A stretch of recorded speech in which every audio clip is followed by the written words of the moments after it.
Hey, this is Andrew bringing you another Keyforge deck review. This one is the Director of Panic Mance. It is it's the one that won our little family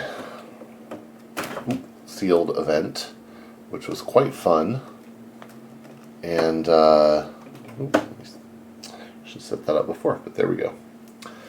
Yeah, so this one is, I will just tell you going in, it was the lowest SAS out of all the four. It has a decent arc that you'll see, but I think there's some stuff that is just stealth and doesn't get noticed. And I was just super excited because this fills. There's a particular archetype that I'd seen, and I thought, I would love to have that set up, and I got a good version of it here, and got to play with it and get to have it. So you'll see it. I'm stoked. All right, let's start off in Dese. We have 2 copies of Banish. That I'm not stoked about. It's 2 bonus amber. If you play both of them, each of them is a bonus amber, and then you put an enemy creature into your opponent's archives. If your opponent has stuff that is slow in the sense that like it has a fight or reap ability, this can be quite nice. Obviously, stuff with play effects, this is annoying. Not what you want to be doing. We have a Lash of Broken Dreams. It's an artifact that exhausts to make keys cost +3 during your opponent's next turn. That is solid, really nice. It actually, I don't think I used this once in either game. Didn't need it, but it is, it can be quite handy in the right circumstances. Next we have Shuler. So Shuler is a 5-power demon, and when you play it, if your opponent has 4 or more, you steal 1. And here's the crazy thing. We have 3 of those. So, that's pretty good. That's a lot of little plink steals. Obviously you need them at the right time, but that's a good amount of steal there. So that's pretty crazy. Really nice amber control. Gold Key Imp, not happy about that. It's a 2-power imp with elusive. Players can't forge their 3rd key. If it was the first or second one, I could race to it and then slow my opponent down, but which actually would be great because it would provide more opportunities for Shuler. But as it is, this just isn't that good. See if we can mitigate it, but it's not the best. Okay, but we do have Hysteria here. So Hysteria returns each creature to its owner's hand. From the perspective of how it affects my opponent, I'm shoving stuff into their hand and slowing them down, so that's probably good. The only way it's not is if they have strong play effects. Luckily, we do have strong play effects, so the ideal scenario is to have 3 Shulers on the board, get to Hysteria them, and drop them back out. This also means I could have a turn where I have these on the board. Let's say I'm at 0 amber, my opponent's at 7, and they only didn't forge, or 8 even, they only didn't forge because I had the Gold Key Imp. Well, I could Hysteria, drop the Shulers, I could reap with everything for 4, drop the Shulers, drop my opponent down to 5, and then pitch the Gold Key Imp so that I can forge. So there's some interesting stuff there where maybe that does help with the Gold Key Imp, but I'm not really convinced. We have a second Hysteria, and that's what I mean. That's the combo I'm super stoked about, because 3 Shulers, 2 Hysterias means potentially getting to do a lot of stealing. We have Lifework, which is also great with the Hysteria. So it's an artifact with a bonus amber, and it has Omni, sacrifice it, and your opponent can't play creatures on their next turn. So if you Hysteria and then pop that, then even if your opponent did have a bunch of creatures with play effects, they're stuck with them in their hand. That's amazing.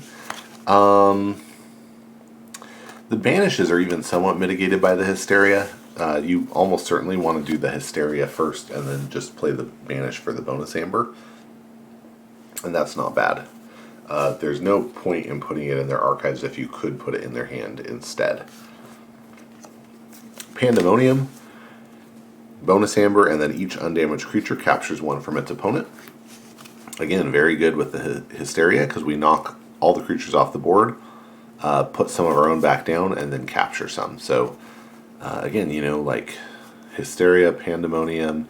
Again, maybe this makes the gold key imp okay. Potentially. Wow. That is not helpful, Siri. Go away. Okay. That's pretty funny. And Soulkeeper is an upgrade with a bonus amber, and it gives a creature the ability to destroy the most powerful enemy creature. So, you know, put that on something. Has some potential. Alright, now we get into the Sanctum, and the Sanctum is a little more of a letdown here. But I mean, I think this Dese is just fantastic for amber control. It's really good, and it's decent board control. Very cool stuff. It's not board wipe exactly, because they can get the creatures back, but it can definitely slow them down. Blinding Light also slows them down. It gives us a bonus amber, and we choose a house and stun each creature of that house. There were times where I stunned Dese, even though I had a bunch of Dese creatures out, because I'm thinking, well, you know, soon I'm just gonna Hysteria them before I would care anyway, so it's not bad. Chal the Safeguard, 4 power human knight with 2 armor, and deploy and taunt. That's pretty good. We have 2 copies of Golden Aura, and I tended to end up using this to reap, oddly enough. It just lets you use a non-Sanctum creature. They are invulnerable, so if you have an opponent's creature you really care about killing, you know, use it on the Shuler and knock that creature over, that's fine, but if you're just in an amber race, you can just reap with it. Hallowed Shield is an artifact that can exhaust to choose a creature, and for the remainder of the turn, the chosen creature cannot be dealt damage. Good for, yeah, you know, we can make that Chal go knock something over and not get hurt. That's fine. I think that 3 of them is a bit ridiculous. I'm not happy about that. But what can you do? I mean, it's not constructed. You're going to get stuck with some weird stuff sometimes. And again, I think the other strengths of the deck really compensate for that. But I think 3 Hallowed Shields, especially with the Golden Auras, is just unnecessary. Protect the Weak is an upgrade with a bonus amber that gives a creature +1 armor and taunt. That's pretty good. Take Hostages gives us a bonus amber, and for the remainder of the turn, each time a friendly creature fights, it captures 1. That could be nice.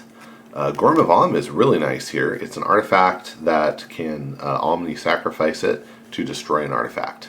Really good for getting rid of your opponent's annoying whatever. And here's what I think is really the redeeming feature of the Sanctum here is the Vault Keeper. It's a 4 power Spirit Knight with an armor, and it says your amber can't be stolen. And yeah, that means, you know, if I have this on the board, it means I don't have to worry as much about my opponent using my own progress against me. So very nice. I love it. Vimos Lightbringer, also good for doing board wipes of those annoying small elusive creatures like Tesmals or Streaks. It's a 6 power Angel Spirit, and when you play it, you destroy each elusive creature. So that is very nice. And that's it for Sanctum. So not a lot of creatures. Vimos Lightbringer is a really nice protect the weak target if that works out. Would like to use that to maybe protect Vault Keeper, for example. And then, you know, Vimos I don't mind bringing back with the Hysteria. Vault Keeper is okay to do that with 2. I'm going to want him back down soon, but Vimos is really nice because of that play effect. Alright, let's go into Untamed. Next we have dArnaud. It's a 2 power Elf Witch. When you play dArnaud, you gain an amber for each damaged friendly creature. And this I haven't gotten much triggers off of. I feel like the likely case is because of the Hysterias, things aren't staying damaged. They're either getting knocked off the board or they're getting back on without a lot of damage. So there's not a lot of value here, but it's fine. And when dArnaud reaps, you can heal 2 damage. You do heal 2 damage from a friendly creature. We have 2 Grove Keepers in here. It's a 3-power human witch, and at the end of your turn, you give each neighboring creature a +1 power counter. That can be quite nice. Again, you know, when you pop the Hysteria, they're going to lose the power counters, but getting an extra large Vault Keeper is not bad. An extra large Chow, even making the Shulers big is just fine. So these are nice. The Knox is a 3-power beast, but it gets +3 power for each neighbor it has. So if it's wedged between 2 other creatures, it's a 9 power. This is, you know, nice board control. Persistence Hunting, good soft board control. It's an action with a bonus amber, and when you play it, you choose a house and you exhaust each enemy creature of the chosen house. We have 2 of those, very nice. Regrowth. It's an action with a bonus amber, and you return each creature from your discard pile to your hand. Good way to get... I actually have used it to get a Shuler back out. It's really good for that. Not bad if you just need to get like the Vault Keeper back. Or, you know, there's some okay Untamed stuff in here, but I'm not as excited. They're just creatures, and in some cases big creatures, but they're really just bodies, these Untamed creatures, so I don't care too much about getting them back. Song of Spring gives you a bonus amber, and you can choose a number of friendly Untamed creatures from your hand, discard pile, or battle line back into your deck. I've not chosen to do that, and you'll see why, but I've chosen not to do that in general. Again, they're not particularly critical creatures, so I just don't care that much. They're fine when they come out, but they're not, you know, they're not top priority. Fogbank is an action with a bonus amber, and when you play it, your opponent can't use creatures to fight on their next turn. That's really nice. The Pent Seed is an artifact that has Omni. You sacrifice it to return a card from your discard pile to your hand. Now, I just want to point out, this potentially means a 3rd Hysteria with 3 Shulers, which is amazing. It potentially means a 2nd Life Ward. It potentially means a 2nd Pandemonium. Potentially just means like a 4th Shuler, or getting the Lash back, getting the Vault Keeper back, getting Gorm back if that's important. It's good. It's real good. The last, oh, not last quite. I'm going to pause really quick. Alright, we're back. Last 2 cards here. We have Soldiers to Flowers. This one gives us a bonus amber, and then we purge each Untamed creature from each player's discard pile, and for each card purged this way, its owner gains 1. And this is actually how I clinched the last game. I had, I want to say 2, no, I think I had 1, I think I had a Grove Keeper sitting in the discard pile, and Knox, Grove Keeper, I don't remember exactly what it was. Anyway, I jumped up to 7. I got 5 amber out of playing it, and that was real good, and burst me up into the territory where I could win. So that's a really great way to use those creatures again, where these creatures just aren't that important. I'd rather thin out the deck and burst that amber up at a critical moment. So this is a fantastic card here. I would prefer to get it late in the game, although I think what I ended up doing actually is burning the Pent Seed for it, just because I could get so much amber. So I used it early in the game for 1 amber and not purging anything, and then used it late in the game to purge everything and burst up. And then, oh, last one here is Lupo, the Scarred, who's a 6-power beast with Skirmish, and when he's played, you deal 2 damage to an enemy creature. That is really nice. Good for plinking those annoying little things, like an Archimedes or something. Yeah, and I would just say, okay, so what do we have here? We have strong amber generation in Untamed. Lots of printed amber in all 3 houses. We have decent printed amber. 1, 2, 3, 4, 5, 6, 7, 8, 9, 10, 11, 12, 13, 14. You know, that doesn't seem like that high a number, but you think we're probably gonna get more out of the Soldiers to Flowers. We definitely get, well, we can get an amber out of the golden aura probably. We're getting amber out of the Shulers quite a bit, and the Hysterias are helping. So it's interesting for there only being 14 printed amber on there. The arc rating for expected amber is 19.5. That's because it counts dArnaud, which I wouldn't here, but I think it is a pretty high number, and it has some decent amber control. The Hysteria really boosts that up in a way that I don't think the ranking system is catching.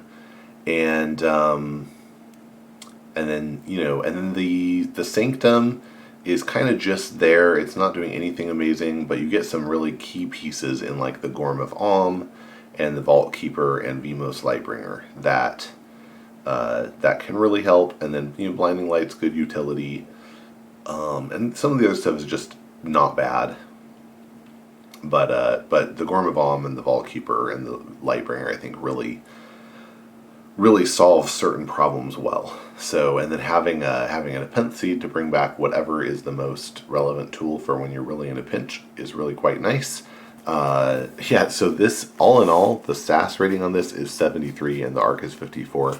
And I just think that goes to show you there's a lot these systems miss, which is fine. They're still interesting and lovely, and that's why we talk about them, but there is a lot that they miss, and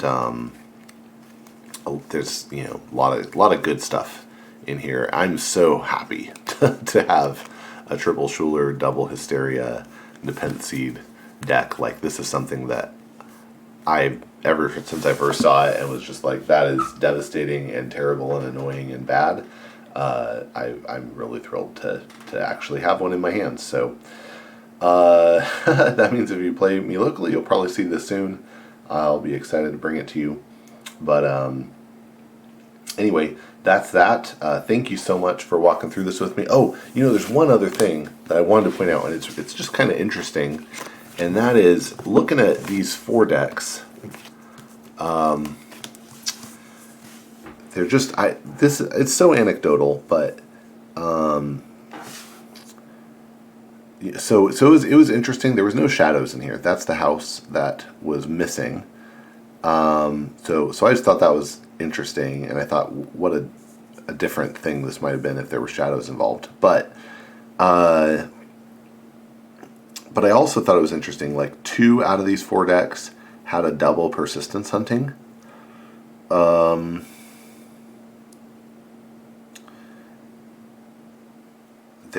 There were 2 free markets, which, I mean, that's just an uncommon, but I hadn't seen that in other decks much. 2 gold key imps, that's kind of interesting.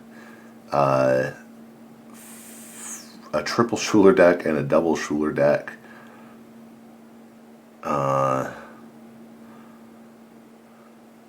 Lots of Hysterias, 2 Pandemoniums across the decks. So, I mean, I guess that's not, like, I don't know, it doesn't prove anything, but there is this feeling sometimes that when you get a display, you get a lot of the same thing in the display, and it's it's really hard to shake that feeling. So anyway, it is what it is. We had a ton of fun, and I hope, if you've been watching these, that you enjoyed walking through these with me, and consider doing something like this with your family. People who maybe only half of my family regularly goes and plays at stores, but the other 2 had fun, and I think we were all glad we did it, so it was pretty nice. Anyway, hope you enjoyed this, and that you will get out and forge some keys. Thanks, and have a great day.